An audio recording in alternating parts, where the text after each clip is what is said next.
this morning. So is it perfect timing for Sanders? He got the start against the Panthers on Friday. New on SportsCenter, Kevin Stefanski talked about the state of his quarterbacks ahead of today's practice. Dylan can do some 11 on 11. Obviously, we're still mindful of his tightness in the hamstring. Kenny, not just yet 11 on 11, but both guys progressing well. I'm not there on the game itself. By Wednesday, Thursday, I'll have a better feel for the game and how we're going to handle that. I'm not going to get into reps. We're going to continue to mix these guys, and we are trying to be very intentional about our quarterback's development. And I'm really pleased with where both our young guys are, and I could say that about our entire rookie class. They're all working very hard. They're all taking coaching and understanding that this is a progression for them.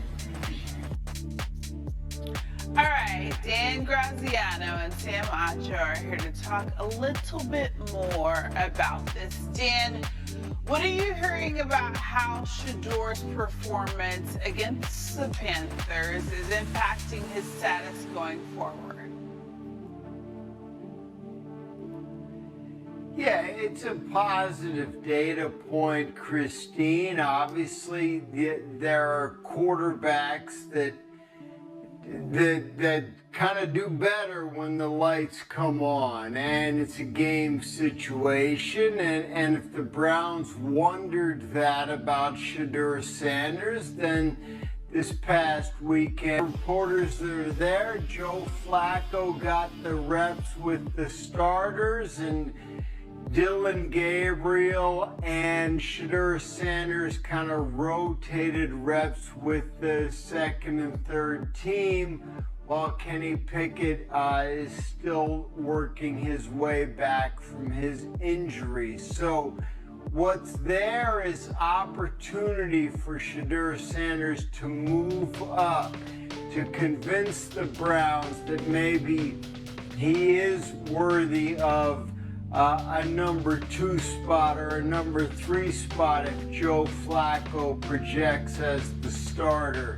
But it's all part of what they're seeing in practice, what they're seeing and hearing from him in the meeting rooms, and yes, of course, what he did on that big stage the other day in the game situation. Yeah, we know Shedeur has definitely been waiting for that moment. Sam, what stood out to you about his preseason debut?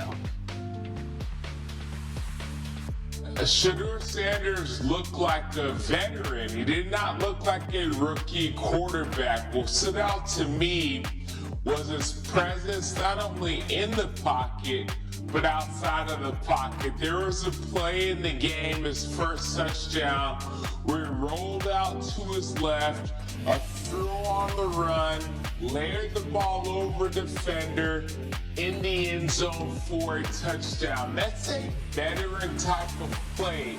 The ball jumped off of the screen. You don't see that from rookies normally.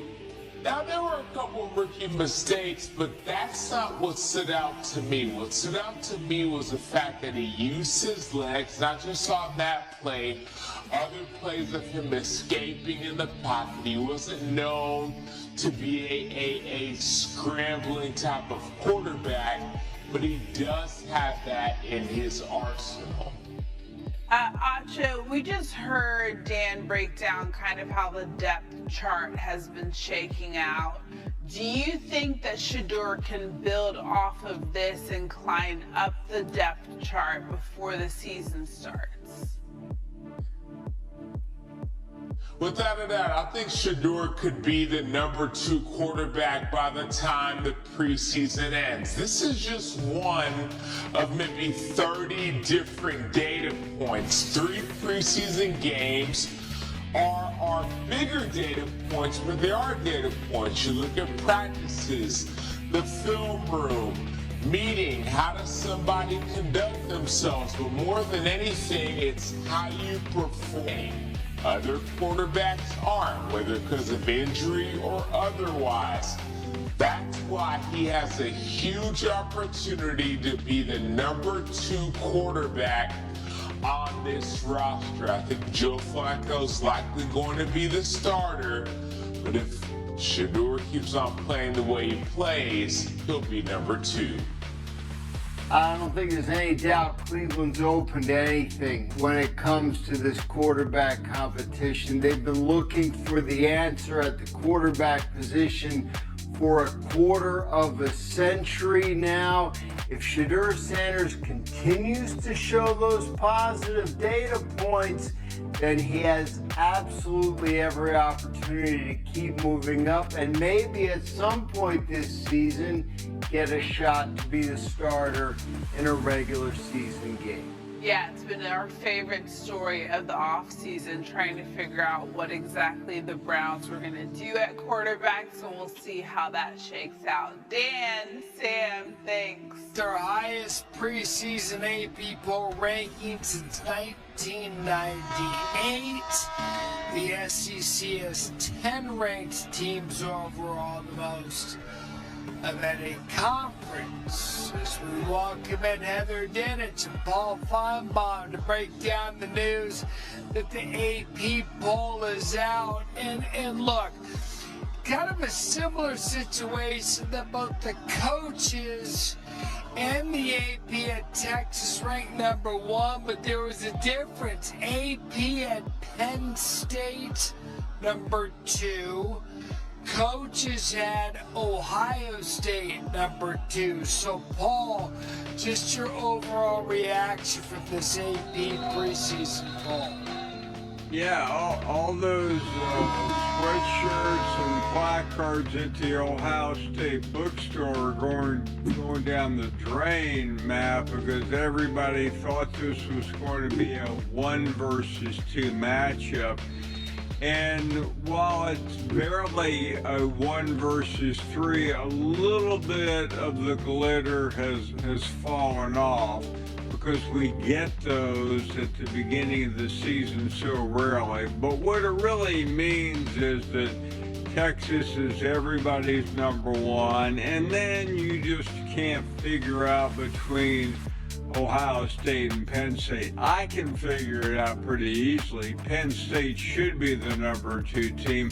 I think Ohio State is still overrated at that #3 position. I don't know what people are seeing. I'll leave it to Heather to explain.